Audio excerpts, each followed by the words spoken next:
Maria Vladimirovna, hello, newspaper Izvestia. I join in the congratulations. Thank you. It's mutual. We have the following question. The head of European diplomacy, Joseph Borrell, said that Russia had failed to become a nation, and he called for the mobilization of all resources, since, in his opinion, Russia poses a threat to all of Europe. This is similar to Germany's rhetoric before World War II. How do you evaluate these statements? You know.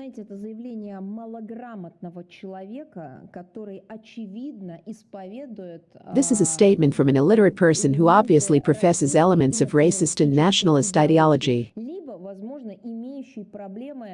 Or perhaps he has some kind of medical problem. I can't rule it out. I don't have clear information about this.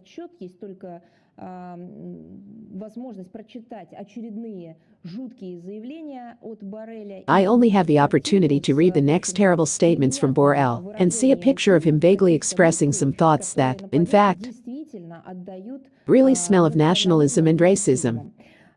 He has already become famous around the world for his racist rhetoric, comparing the European Union to a beautiful garden, and he compared the rest of the world to an encroaching jungle. His current statements regarding our country, which he calls a great power, can only be described as outright envy. You understand, we see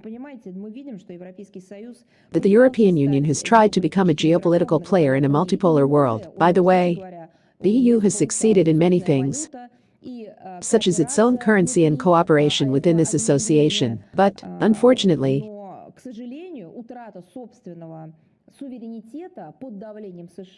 the loss of its own sovereignty under US pressure did not make it possible for the European Union to join the ranks of major world players. They were not on the threshold. I would even say they were among the really strongest players.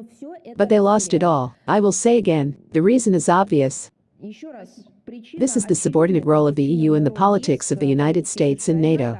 As for the label of a dangerous neighbor, Western countries have been actively and for a long time using the myth of an external threat to justify the expansion of NATO to their confrontational line in relation to our country. Let me remind you that it was the United States and its European allies that over the past years have consistently destroyed the international security system. Let me remind you again that it was planned, conceived and implemented as a set of treaties and institutions.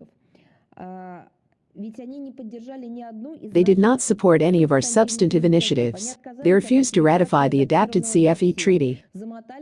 They screwed up the 2008 European Security Treaty. They did not discuss the 2009 draft agreement on the basic principles of security relations among the member states of the Russia-NATO Council. They avoided providing guarantees that the missile defense system would not be directed against the Russian nuclear deterrent forces. The Americans, under far-fetched pretexts, withdrew from the bilateral intermediate-range nuclear forces treaty. They have repeatedly violated the Open Skies Treaty with their confrontational actions. They made it impossible to continue the treaty on measures for the further reduction and limitation of strategic offensive arms between Russia and the United States. They rejected key elements of our proposals to provide Russia with long-term, legally binding security guarantees. We proposed this work as a joint one in December 2021. But the adoption of these measures and documents would allow us to move the situation in the Euro-Atlantic region away from a dangerous line, strengthening not only our Russian security, but also the security of all member countries of the North Atlantic Alliance. Now they are also using the promotion of the thesis about threats from the East to distract attention in the run-up to the 2024 elections to the European Parliament and in individual EU countries. What do they distract the population's attention from? They distract their attention from pressing problems, stagnation of the economy, its destruction in general in a number of countries of the European Union, falling incomes, energy deficit, record inflation, growing internal political instability, a terrible situation with internal disunity, with manifestations of Nazism and racism within their own countries. They are silent. That the current crisis in Europe is the result of the short-sighted policy of the current EU leadership, which is obsessed with unilateral sanctions against our country. The same EU leadership that became a victim of pressure from Washington which was soiled by supporting the Kiev Nazi regime. The greatest danger to Europe is not Russia, as Borrell is trying to present, but Brussels itself with its Euro bureaucrats and directly such personalities as Borrell and Ursula von der Leyen. So, we move on. Is China's media corporation with us? Yes, Maria Vladimirovna, good afternoon. We have one question today. The Japanese government has authorized the transfer of Patriot missile defense missiles to the United States. This is the first time lethal weapons exports have been allowed since the Japanese cabinet adopted the three principles for the transfer of defense equipment in 2014. Previously, Tokyo could only supply its own non-lethal weapons and technologies, as well as individual weapon components manufactured under a foreign license. How would you comment on this decision? This decision was made on December 22nd. We saw it. It talks about liberalizing the export of military products. And the first practical step in this direction will be U.S. sales of missiles for the Patriot anti-aircraft missile system. What does this mean? With this decision, the Kishida administration once again confirmed its course towards the consistent dismantling of the pacifist provisions of the post-war Constitution of Japan, together with the accelerated remilitarization of Japan. This will have tangible negative consequences for global and regional security. It is obvious that the decision taken primarily serves the interests of the American ally Tokyo. In this case, the Japanese side not only oversteps its principles, but, in fact, it largely loses control over arms, which Washington will now be able to dispose of as it wishes. It is possible that during the transfer of Patriot ammunition, an already proven scheme will be used, in which the ammunition ultimately ends up in Ukraine. And in this regard, we would like to warn that if Japanese missiles fall into the hands of Ukraine, such actions will be considered by us as clearly hostile towards the Russian Federation, and they will entail the most serious consequences for Japan in the context of bilateral relations. Military supplies to the Kiev regime, both direct and indirect, only lead to prolongation of its agony and to a further increase in the number of innocent victims and other atrocities of the Kiev regime, responsibility for which will be fully shared by the Japanese authorities. Unfortunately,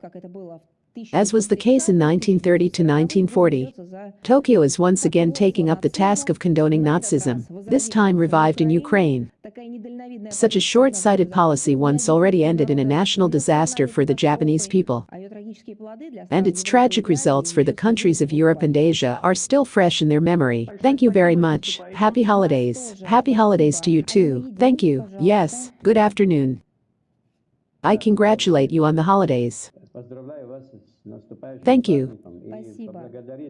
I want to thank you for the opportunity to be at the event on December 24th. It was very nice. Thanks a lot. The election campaign began, and with it the Western media launched their slander campaign. Is there a plan to counter this smear campaign? Or will this be done as part of a response? You know, the anti-Russian disinformation campaign was launched by the West long before the elections scheduled for 2024. I don't even know when it started. This has always been the case. There were just different degrees and different scales. Now nuances are being added to this anti-Russian information campaign. You probably noticed that some resistance is already being carried out through the Central Election Commission of our country. Revelatory assessments are given by a number of Russian politicians and public figures. The Ministry of Foreign Affairs has created a commission for the organization of elections abroad, which, among other things, directs us to carry out relevant information and explanatory work among compatriots in foreign audiences. We will promote and increase these efforts at various platforms of the ministry, in speeches by the leadership of the department, and so on. I will emphasize once again that we are carrying out this work on a planned basis. We are engaged in disavowal, refutation, promotion of real information. But life makes its own adjustments. We will probably have to resort to crisis response, because not everything can be foreseen, but we are ready for this. We have been living in such conditions for a very long time.